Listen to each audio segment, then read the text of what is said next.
கான்சிட்டி அர்ஜுன் தாஸ், அண்ணா pen, Yogi Babu, Vadivukkarasi இவங்க எல்லாம் நடிச்சு ஹரிஷ் துரைராஜ் டைரக்ட் பண்ணி ஷான் ரோண்டன் மியூசிக்ல இன்னைக்கு வந்த படம்.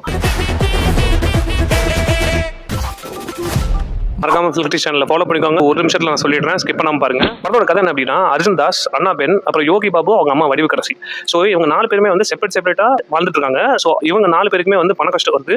ஸோ அப்போ வந்து ஒவ்வொருத்தவங்களும் வந்து தனித்தனியாக ஒரு ஸ்கேம் பண்ணுறாங்க. ஸோ இவங்க எல்லாருமே வந்து ஒன்றா மாட்டிக்கிறாங்க போலீஸ்ட்ட. ஸோ அப்போ வந்து அவங்களோட பண கஷ்டத்தை போக்குறதுக்கும் மறுபடியும் வந்து அவங்க பணத்தை வந்து ஏமாத்தினவங்கள்ட்ட திருப்பி கொடுக்கறதுக்கும் அவங்களுக்கு ஒரு சான்ஸ் கிடைக்குது. அது இன்னொரு ஸ்கேம். ஸோ அந்த ஸ்கேம் வந்து அவங்க சக்ஸஸ்ஃபுல்லாக பண்ணி முடிச்சாங்களா இல்லையா அப்படிங்கிறத இந்த படத்தோட கதை. இந்த படத்தில் வந்து ஃபர்ஸ்ட் ஒரு 10 நிமிஷம் அப்படியே கொஞ்சம் போங்க, கதை வந்து ஸ்டார்ட் ஆகிற வரைக்கும். அதுக்கப்புறம் இன்டர்மிஷன் வரைக்கும் எப்படி போதே தெரியாது. படம் செம்மையாக இருக்கும். நடுவில் வந்து அந்த பீக் சீன் வந்து ஒரு 2 எலிமெண்ட் இருக்கு. அந்த ரஜினிகாந்த் சீன் அது பயங்கரமாக இருக்கும். தியேட்டரில் வந்து அப்லோட் மூமெண்ட் இருக்கும். அண்ட் செகண்ட் ஹாஃப்ல வந்து நிறைய மொமெண்ட்ஸ்ல வந்து லேக் இருந்தது. அது வந்து கொஞ்சம் கரெக்ட் பண்ணியிருந்தாங்க அப்படின்னா படம் ஓவராலாக சூப்பராக இருந்துச்சு. தாஸ் வந்து ஆக்சுவலி சூப்பராக பண்ணியிருக்காரு. அவரோட சூசிங் ஸ்கிரிப்ட் வந்து எப்பயுமே வந்து சூப்பராக இருக்கும். அண்ட் வழக்கம் போல படத்தில் இங்கேயும் வந்து செம்மையாக இருக்கு. அண்ட் வடிவுகரசி எஸ்பெஷலி வந்து நல்லாவே பெர்ஃபார்ம் பண்ணியிருந்தாங்க. அவங்களோட ஒரு சில காமெடிலாம் வந்து நல்லா இருந்துச்சு. யோகி பாபுவும் நல்லாவே பண்ணியிருந்தாரு. அண்ணா பெண்ணும் வந்து சூப்பராக. ஸோ இந்த 4 பேர் தான் வந்து படம் ஃபுல்லாகவே வருவாங்க.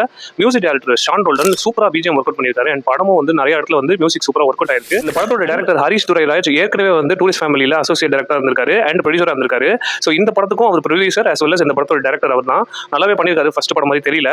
ஓவராலாக இந்த படம் வந்து செகண்ட் ஹாஃப்ல லைட்டாக லேக் அடிச்சாலுமே வந்து இந்த படம் ஓவரால் ஒரு நல்ல ஃபேமிலி என்டர்டெய்னர். நீங்க தாராளமாக போயிட்டு படத்தில் தியேட்டரில் போய் பார்க்கலாம். படம் பார்த்துட்டு எப்படி இருக்குன்னு கமெண்ட் செக்ஷனில் கமெண்ட் பண்ணுங்க. until see you next time. Bye bye.